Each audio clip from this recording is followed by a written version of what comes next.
مين اللي قالك ان انت اما تنجح وتعمل حاجة كويسة الناس اللي حواليك هتسقف لك؟ في يا ابني ناس بتكرهك، والله العظيم في ناس ما بتتمناش حتى ان انت تطلع خطوة واحدة لقدام.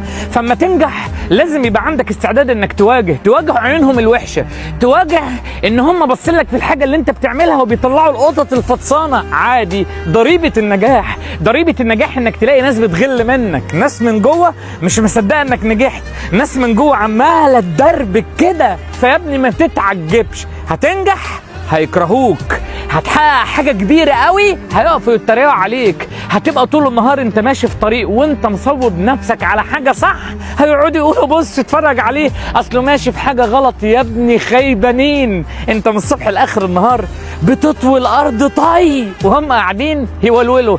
مش هقول زي مين عشان ما نزعلش حد، بس عايز اقول لك والله من الطبيعي انك اما تنجح تلاقي ناس كتير قوي بتهوهو عليك، بس في الاخر هم هوهوا عليك عشان بس نفسهم يبقوا زيك.